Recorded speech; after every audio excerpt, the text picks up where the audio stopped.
Welcome back to my channel. So in this tutorial, I will be showing you how I made these neon lights in the background and this danger signage here. So let's start. So here's the file that we manipulate last time. We are going to create neon lights around here at the back of the signage. First, we need to hide the tattoo signage, then insert a layer below this. Let's name this layer Red Neon Lights. Then put this in a group. Let's name this group to Neon Draw Lights. We will be putting all layers of neon lights that we will be creating here in this group. First, we need to turn off this brightness and contrast adjustments so that we can see where to put the neon lights. Using the pen tool, we are going to click here.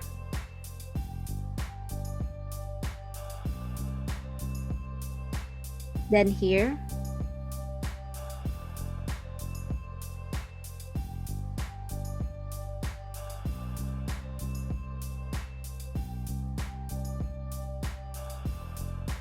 Then close that. Right click, make selection, hit OK.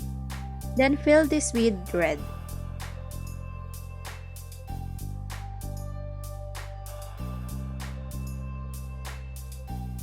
Make sure layer is selected. Then using the lasso tool, click anywhere to exit the selection. Then next, we're going to create a yellowish white line inside this red line here. For that, create a new layer. Then start around here using pen tool. As you can see, I'm just clicking inside the red color.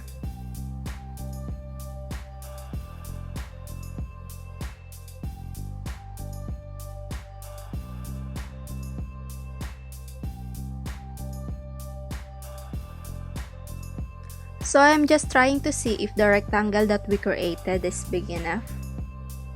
Let's try that again. Let's see that, maybe around here.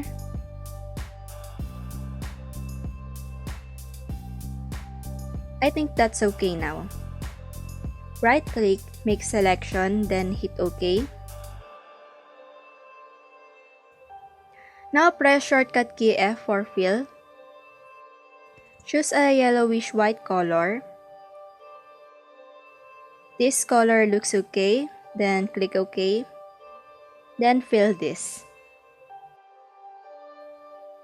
Now let's turn back on the brightness contrast adjustments. As you can see, it's starting to look like a neon street light, but it's missing something.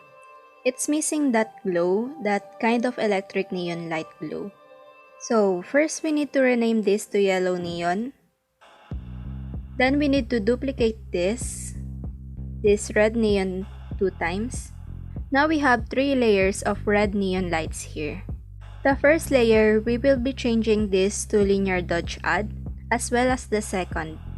Then the third copy, we will be changing this to screen. Now what we're going to do now is go back to the first red neon and go to filter, then blur, then Gaussian blur. We are going to blur this so that we could create an outer glow. So let's try 15. Zoom out so that we could see it whole. I think we need to add more. Let's undo this. Command C for Mac and Control C for Windows.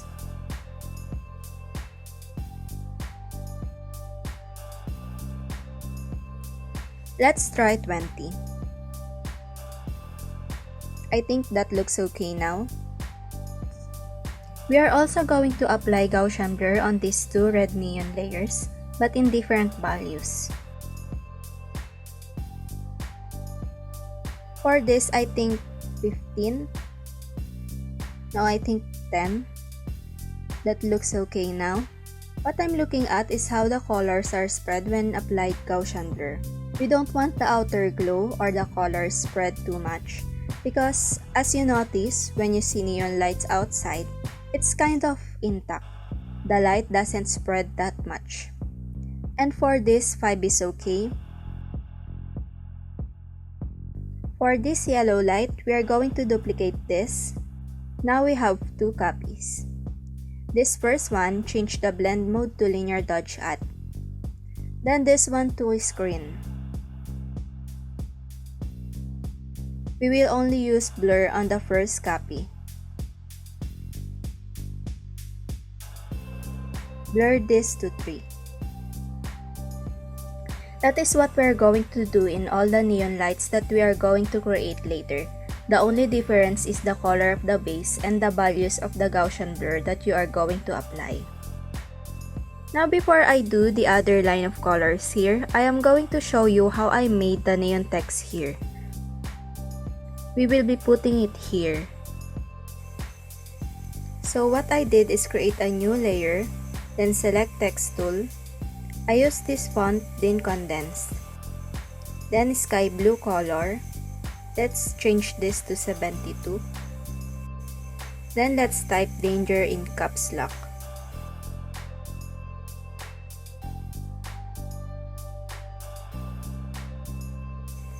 When the layer is in text format, you can't use the perspective and distort. Here you can see it's in text layer. So what we're going to do first is rasterize this. Go to type, then rasterize layer.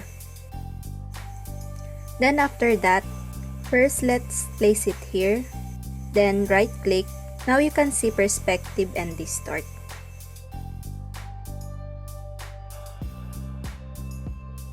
So we want this danger text here to be standing above this building here. So we're using perspective and distort to do that. Let's see, move this down, then move this up.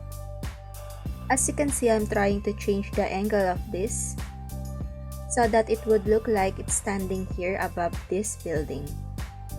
Now I think that's okay. Okay, I think too small. Let's see.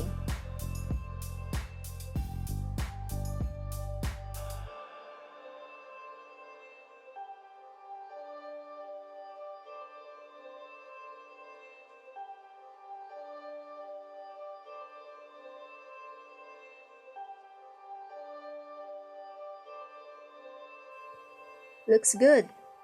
Now let's rename this to Danger Neon Lights. Let's caps that danger. Okay. Now we want this to look 3D and not completely flat. For that, let's duplicate this.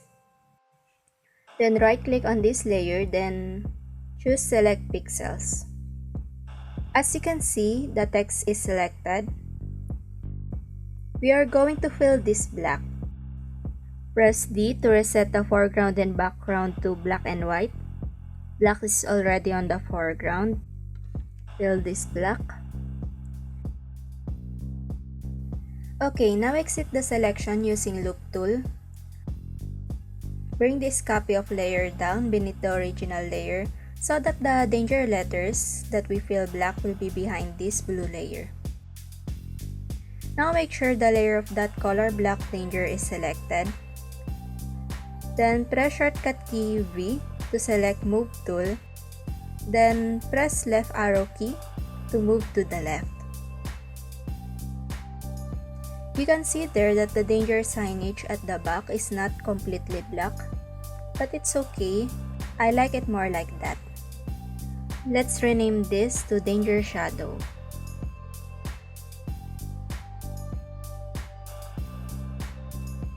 Now we want to trace inside these letters with yellowish white line. So choose the line tool. As you can see, the fill is yellowish white color. The stroke is off and weight is 8 pixels.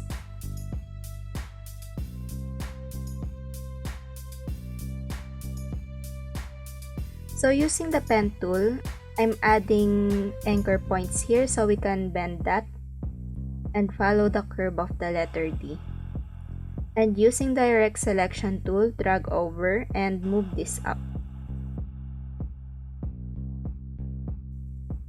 Now click the anchor point once to move. You'll know when the point is selected when it is shaded.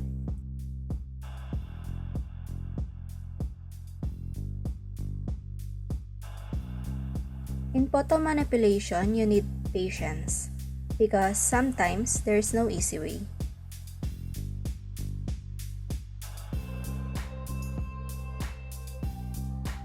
Now select this layer so that we can edit this line. We are trying to connect these lines and smooth the edges, so we can merge all these yellow lines later. And create a yellowish white letter D inside this color blue D.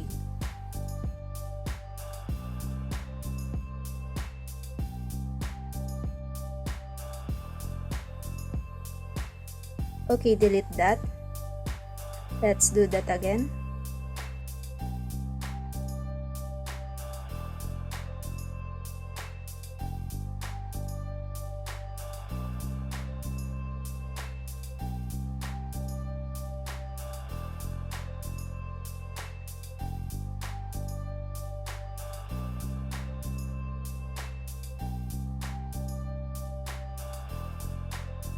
So as you can see, I am fixing the curve here so that we can connect this to the opposite side.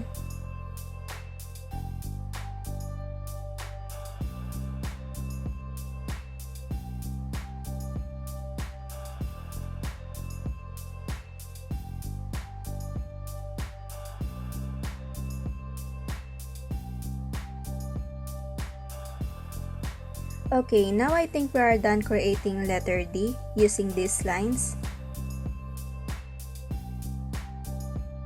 Select these 5 layers, then press Command or Control E to merge. Then name this yellow neon for dangers.